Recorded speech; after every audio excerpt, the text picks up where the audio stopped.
Bonjour à tous. Alors d'abord, je voudrais remercier le CUP qui me donne l'occasion de prendre la parole aujourd'hui et puis introduire mon propos.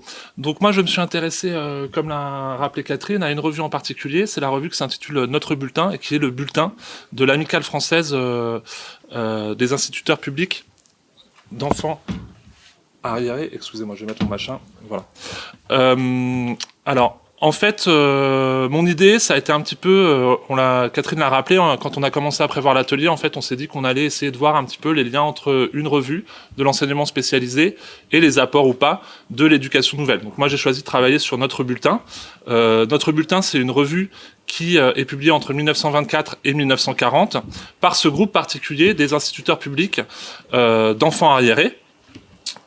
Mon interrogation, et là il faut que je cite le travail de Brigitte Hébert-Vassogne, qui a publié un mémoire consacré à une des membres de cette amicale, du bureau de l'amicale, qui s'appelait Uranie Nouka, et son mémoire s'intitule Une institutrice d'enfants arriérés au cœur de l'émergence d'une éducation spécialisée en France entre deux guerres mondiales, dans lequel elle s'interroge en fait en introduction en disant qu'elle a voulu entamer ce travail parce que elle avait remarqué que finalement le mouvement international de l'éducation nouvelle est porté, en tout cas à ses débuts, en partie par des acteurs qui travaillent auprès d'enfants anormaux ou irréguliers, comme Ovid de Crowley, Maria Montessori, Henri Vallon par exemple, pour ne citer que. Or, la référence à ces enfants en particulier semble s'effacer un petit peu pendant la période, et donc elle s'interrogeait sur les liens entre ces premiers instituteurs d'arriérés français et l'éducation nouvelle.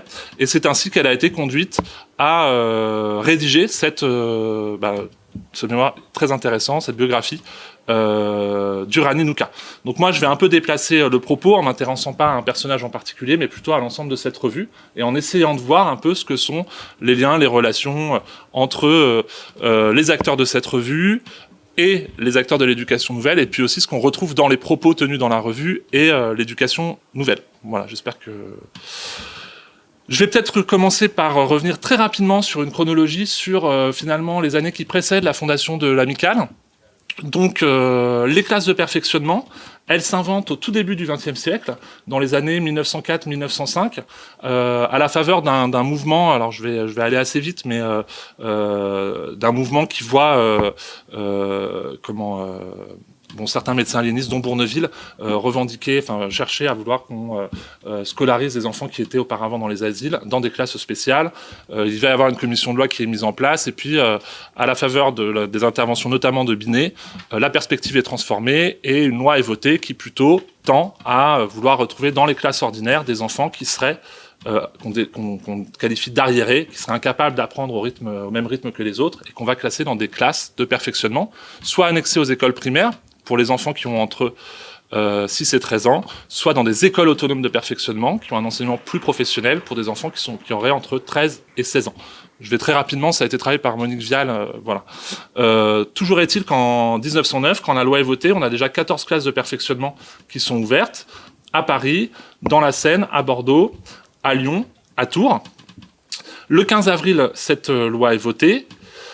Et cette loi, elle prévoit à la fois l'ouverture des classes et des écoles de perfectionnement. Elle prévoit aussi un mode particulier de recrutement des élèves via une commission médico-pédagogique composée d'un inspecteur primaire, d'un médecin et d'un directeur d'école de perfectionnement ou d'un instituteur-institutrice de perfectionnement.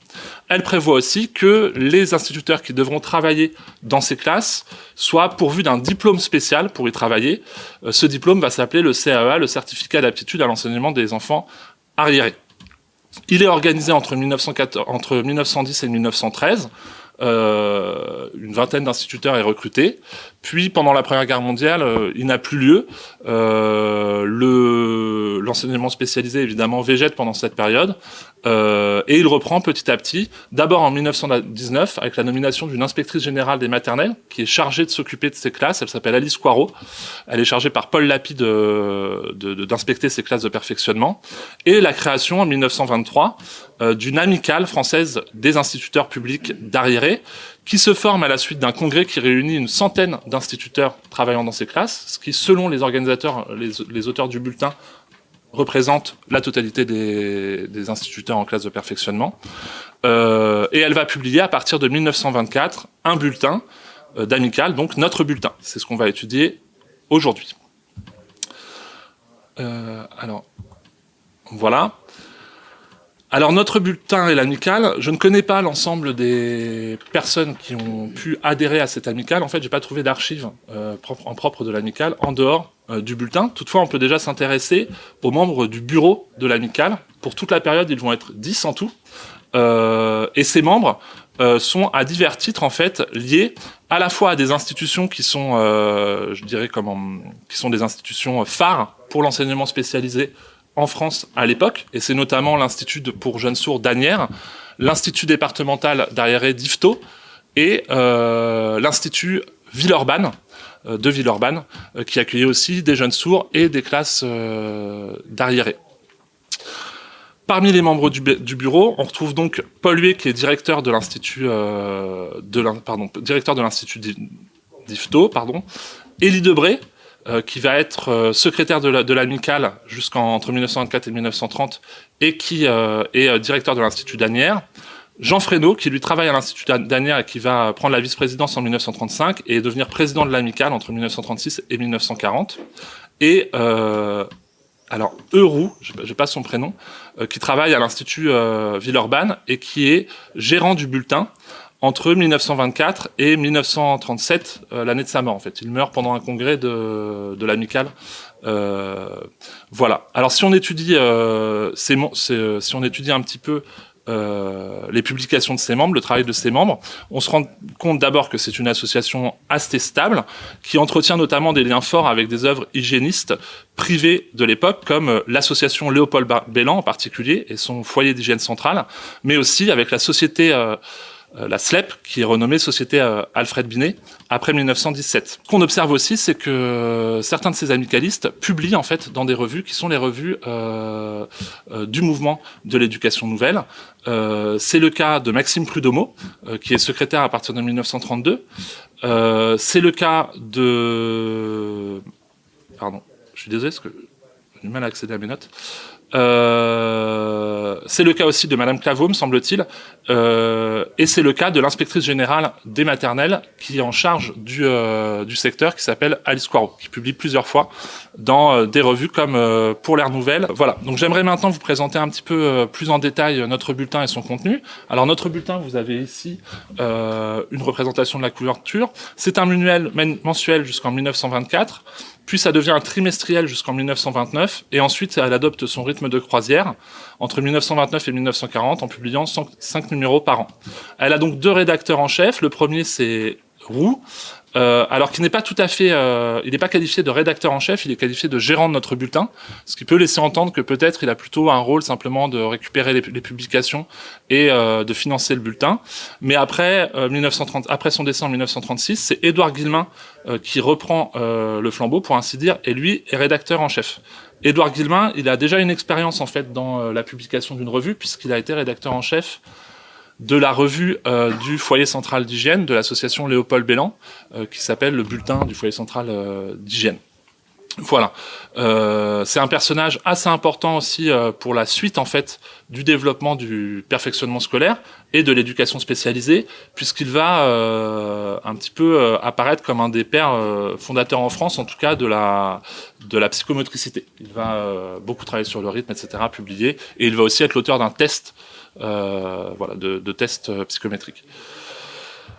Alors si on étudie plus en détail le contenu de notre bulletin, on peut découvrir une revue qui est avant tout un bulletin d'amicale, ce que j'ai déjà dit, puisque en fait une bonne part des publications sont dédiées d'abord au congrès, à reporter le contenu des congrès de l'amicale, s'inquiète ensuite de questions d'enseignement, liées évidemment à l'enseignement spécialisé qui est à l'enseignement dans les classes de perfectionnement. Elle reporte aussi les sujets du CAEA, du concours, et elle s'inquiète, ou en tout cas elle essaie de fournir des informations sur les formes, on va dire, sur les études des formes. Alors c'est ce que j'ai appelé la normalité. Je reprends ici les propos qui sont le vocabulaire qui est celui de l'époque, qui est pas le mien pour des questions de facilité en fait, parce que les catégories sont pas fixées et c'est compliqué en fait de plaquer des catégories qui seraient les nôtres aujourd'hui sur les catégories qui sont celles de l'entre-deux-guerres. Donc ces anormalités, ça peut être ce qu'on désigne comme l'arriération, la surdité, l'amblyopie, la perversion, la délinquance, avec quand même je dirais un intérêt très fort porté sur les questions d'arriération, de ce qu'ils appellent pervers, et la question de la délinquance, qui est liée à l'époque, les délinquants étant souvent perçus comme des arriérés qui s'ignorent, finalement. Les autres sujets qui intéressent nos instituteurs de classe de perfectionnement, ce sont, et c'est ce qui m'intéresse aussi ici, ce sont les expériences menées à l'étranger. La France apparaît en retard par rapport à ses voisins en Europe, et on retrouve dans notre bulletin finalement des témoignages ou des recensions d'expériences qui sont menées dans des pays européens, notamment l'Allemagne qui apparaît vraiment comme un modèle, mais aussi la Suisse, la Hollande, le Danemark, les Royaumes-Unis, l'Espagne et les USA. Donc c'est parfois un peu rapide, sauf dans le cas de l'Allemagne où on a vraiment plusieurs articles qui reviennent sur ce cas particulier. Donc on a vraiment des gens qui sont intéressés par la question qui essaient de connaître en fait, de savoir ce qui se passe à l'étranger, en dehors du pays. Enfin, les choses qui reviennent beaucoup, ce sont la situation des classes en France, puisqu'il y a un recrutement qui reste très très faible. Il va s'accélérer au moment du Front populaire, mais il reste quand même assez faible. Et on a de grandes difficultés à ouvrir de nouvelles classes de perfectionnement, ce qui s'explique, selon les auteurs du bulletin, par les limites qui sont posées par la loi du 15 avril 1909, qui prévoit que le coût de la création et le coût de l'entretien des classes reviennent aux communes pour les classes et puis aux départements pour les écoles, mais aussi peut-être par le fait, même sans doute, par le fait que la loi impose 1 an de stage pour pouvoir se préparer au CAEA, un stage qui peut avoir lieu soit dans une classe de perfectionnement, mais puisqu'elles sont très peu nombreuses, c'est difficile d'en trouver une, ou dans un établissement privé à partir de 1910, mais dans ce cas, les instituteurs doivent renoncer à leur traitement pendant 1 an et à leur droit à la retraite, ce qui est complexe. Et là encore, ces établissements sont très rares. Donc on a vraiment des freins comme ça qui sont, je dirais, ciblés par ces amicalistes et qui freinent le développement du perfectionnement scolaire en France. Ce qu'on remarque aussi en regardant ce tableau, où j'ai essayé de remettre un peu les thèmes des articles que j'ai pu lire, c'est que l'éducation nouvelle, finalement, semble prendre une place très faible dans les thèmes abordés par la revue, puisqu'on ne retrouve que 3 articles qui sont dont l'intitulé en tout cas reprend la question de l'éducation nouvelle. 3 articles qui sont écrits par le même auteur, c'est Maxime Prud'homme, et quand on les lit, on se rend compte qu'ils partent tous. Finalement, ce sont la relation du congrès de 1932, de Nice de 1932, auquel participent Maxime Prud'homme et Alice Coirot. Alice Coirot, elle intervient pour présenter une intervention sur l'observation dans les classes de maternelle. Et Maxime Prud'homme, lui, il va présenter des films. Il filme ses élèves en classe. Donc il va présenter ces films qu'il présente comme des monographies d'enfants anormaux. Et il va tenir une petite exposition qui présente un peu, je dirais, qui fait la propagande du travail accompli dans les classes de perfectionnement auprès des congressistes. Donc je suis allé un peu vite en fait dans ma présentation là. Donc ce travail sur le contenu de notre bulletin et puis aussi sur le profil des amicalistes nous permet de voir ce que j'ai déjà dit. D'abord que ce sont des gens qui sont intéressés par les expériences menées à l'étranger, par l'international, que ce sont aussi des gens qui sont intéressés par les questions de l'éducation nouvelle, même si ça transparaît assez peu dans les titres de notre bulletin, on peut le voir notamment à travers certains renseignements biographiques. On sait par exemple qu'Édouard Guillemin, qui devient le rédacteur en chef, a demandé à pouvoir bénéficier d'une bourse pour pouvoir se former à l'Institut Jean-Jacques Rousseau à Genève, sans doute auprès d'Alice Descoeudres. C'est sans doute aussi le cas de Marcel Berger, où j'ai lu qui ne fait pas partie des rédacteurs de notre bulletin, mais qui est un instituteur diplômé du CAEA en 1923 et qui lui aussi, dans son dossier de carrière, on trouve une note en fait d'un inspecteur qui fait référence d'un voyage qu'il aura accompli, mais j'ai pas trouvé d'autres documents. Et puis enfin, des échanges qui sont marqués par l'invitation, et là encore d'un personnage en particulier, c'est Alice Descoeudres, qui est invitée au 6e congrès de l'Amicale organisé à Lyon en en 1927, et qui intervient. Elle intervient aussi à 11 reprises dans notre bulletin. Donc c'est pas proprement une figure, peut-être. Alors voilà, elle est à la fois une figure de l'enseignement spécialisé en Suisse, mais elle est aussi la disciple de Ovide de Crolles, qui peut quand même montrer un lien fort avec l'éducation nouvelle.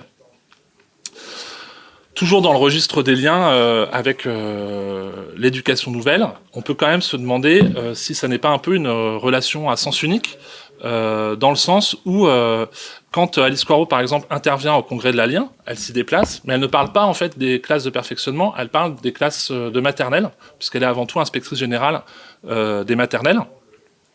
Les rédacteurs du bulletin rendent régulièrement hommage à des figures de l'éducation nouvelle ou les présentent, et c'est notamment le cas au moment du décès d'Ovide de Crolles. Il y a aussi Alice Dequeude qui présente un article sur Pestalozzi, qui a inspiré l'éducation nouvelle. Et puis, comme je le disais, l'Amicale a bénéficié d'un espace pour projeter des films à Nice.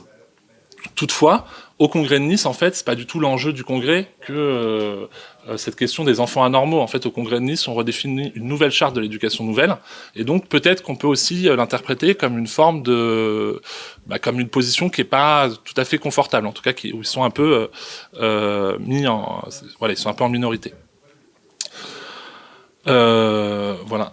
On le voit aussi en étudiant justement les fameux articles de Maxime Prud'homme. C'est quelque chose qu'on peut ressentir aussi. Maxime Prud'homme, il publie notamment en 1933 un article qu'il intitule L'enseignement des anormaux et l'éducation nouvelle.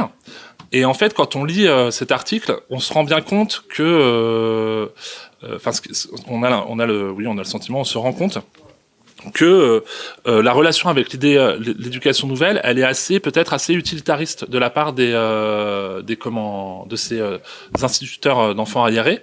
L'article, en fait, il commence par reprendre un extrait de l'intervention de Henri Vallon qui critique en fait l'idée qu'il y aurait des aptitudes pures des enfants, et qui dit que les enfants en fait grandissent dans le langage et qu'ils ont besoin en réalité de limiter d'un encadrement, pour le dire un peu avec les mots d'aujourd'hui.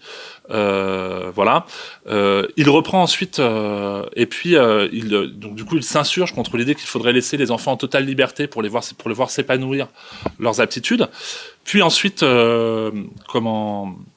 j'arrive à ma conclusion.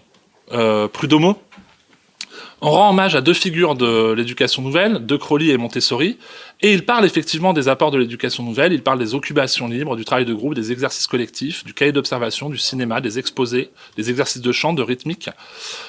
Et tout cela, dit-il, est certes de l'éducation nouvelle pratiquée dans nos classes, mais en fait, ce qui semble plutôt intéresser, donc ça a lieu, mais en même temps, on a le sentiment que ce qui intéresse vraiment les lecteurs et puis les contributeurs de notre bulletin, c'est plutôt la dimension scientifique ou scientiste de l'éducation nouvelle. C'est l'apport des grands médecins comme Henri Vallon notamment, plutôt, et la question des tests, plutôt que réellement ce que je pourrais appeler le substrat philosophique de l'éducation nouvelle.